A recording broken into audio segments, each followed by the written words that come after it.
मानसिक पूजा की बात आती है। मानसिक पूजा, ऐसी पूजा न की जाए बिना कुछ लगे, तो मानसिक पूजा की जाए। वल्लभाचार्य जी महाराज के यहाँ एक कंजूस सेठ गया, तो उसने कहा महाराज ऐसा कुछ बताइए जिसमें कुछ लगे भी ना और पूजा भी हो जाए। तो बोले बहुत सुंदर उपाय है। बोले कौन सा?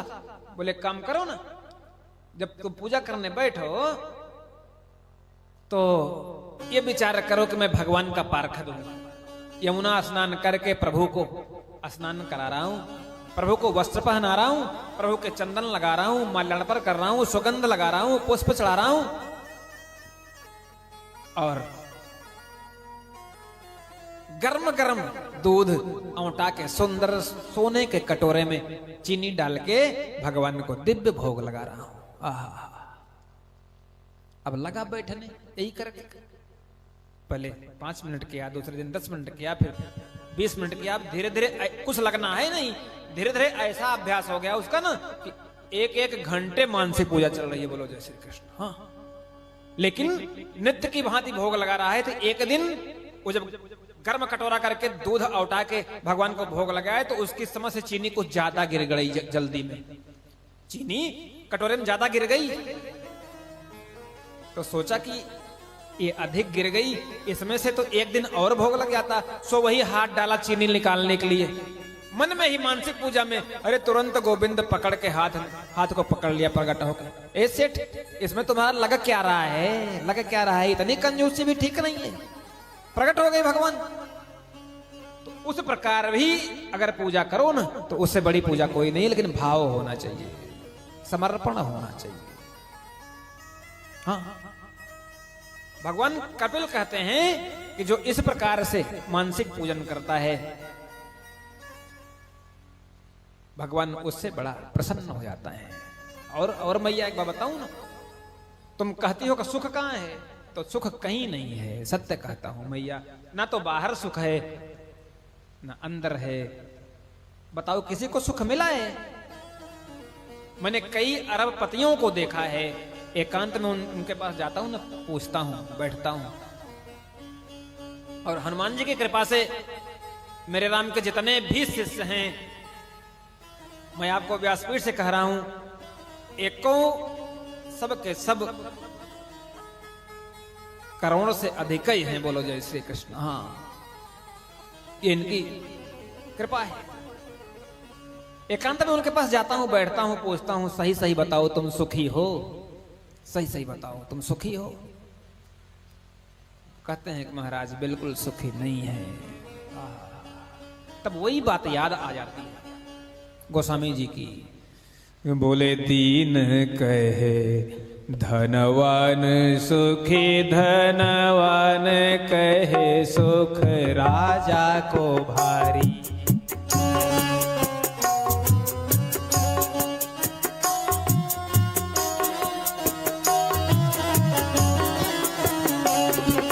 राजा कहे महाराजा सुखी, महाराजा कहे सुख इंद्र को भारी।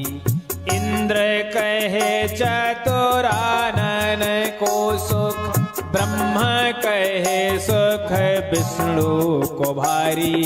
तुलसीदास विचार कहे हरि भजन बिना सब जीव दुखारी। तुलसीदास विचार कहे हरि भजन बिना सब जीव दुखारी। कौन सुखी है? बंबई में बम ब्लास्ट हो गया तो कथा वहीं चल रही थी संजोग से। हाँ, कौन सुखी है? 12:30 बजे वो मुंबई में घूमने गए और उसके बाद ब्लास्ट में शरीर छत बिछत होके पहुंच गया। बोलो जय श्री कृष्ण। कितनी इमारतें गिर गई। होटल के सामने सैकड़ों आदमी फुटपाथ पर सो रहे हैं। इनके बराबर कोई सुखी होगा क्या? कपिल ने बहुत सुंदर उपदेश दिया। अपनी माता को यही कहा, मैया विश्वास, संबंध और समर्पण तीन चीजों से भगवान मिलते हैं। गोविंद के नाम में यही सामर्थ्य है। ये जिसको मिल गया ना, गोविंद को मिलने से कोई रोक नहीं सकता। भगवान की यही सुनते सुनते ना भगवान से हमेशा विनती करो, उनसे कहो, ए श्याम सुंदर, हे घनश्याम, तुम्हारी तो कीर्ति है ना तारने वाली। ए प्रभु, तुम्हें घनश्याम अधीन को जो तारा होगा, तुमने घनश्याम अधीनो को जो तारा होगा, तुमने घनश्याम।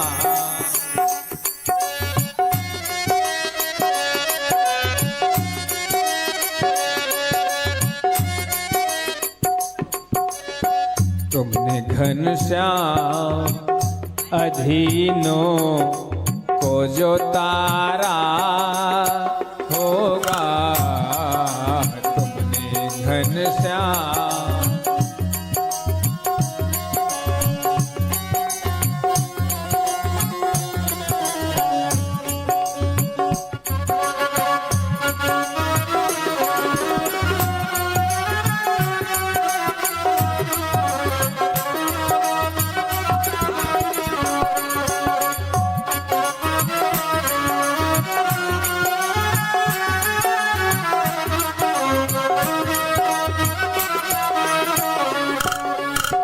तूने घनश्याम अधीनों को जो तारा होगा, तुमने घनश्याम अधीनों को जो तारा होगा, तो कभी हम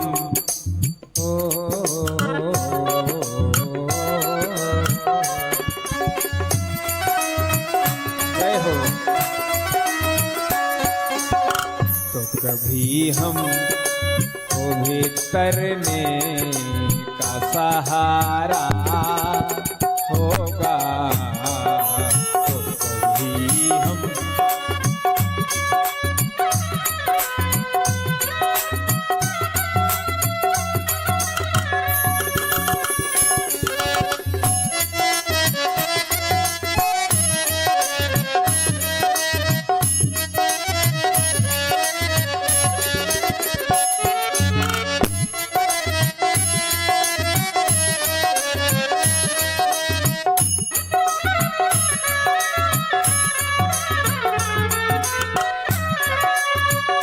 ए प्रभु, मेरे बारे में तो मशहूर है ना, मोहर लग चुकी है क्या?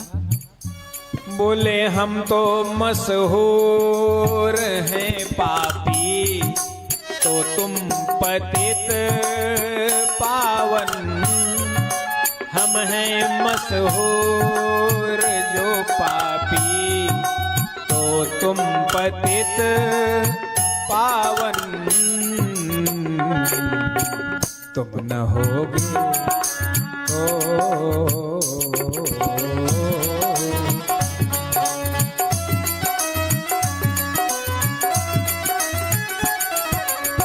तुम न होगे तो भला कौन हमारा होगा।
गम नहीं होगा बर्बाद या पामाल करो, गम नहीं होगा बर्बाद या पामाल करो। क्यों? क्योंकि दोनों स्थितियों में नाम तो आपका खराब होगा, नाम हर हाल हो।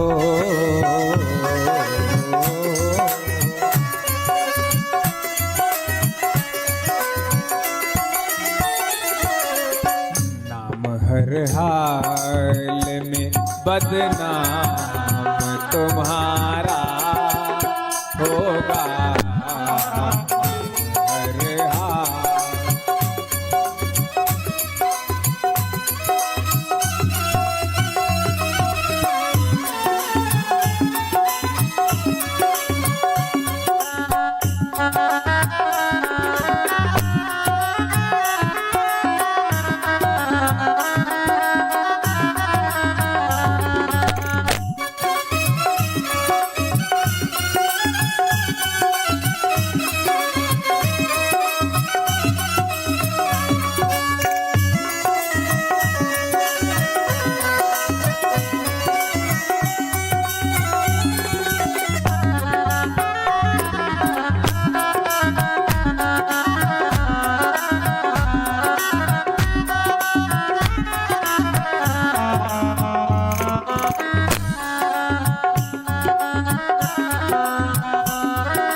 हे प्रभु, चलो ये भी मान लिया।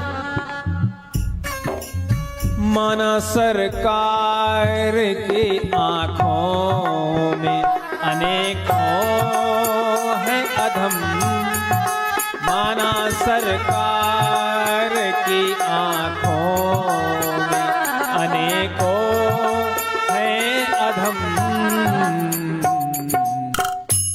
चरणों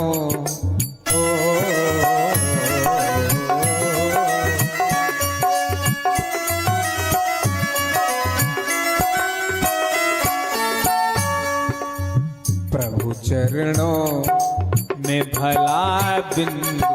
आहा, ए सरकार, एक छोटा सा कण ये तो चल जाएगा।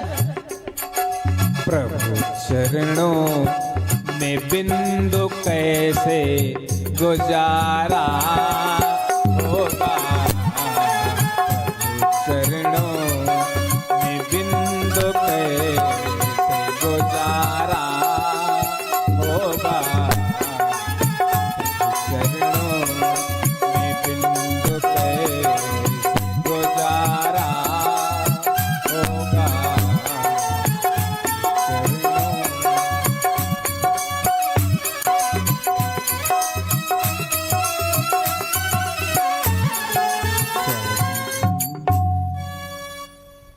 ऐसी स्थिति जब बन जाए ना, तूने घनश्याम अधीनों को जो तारा होगा।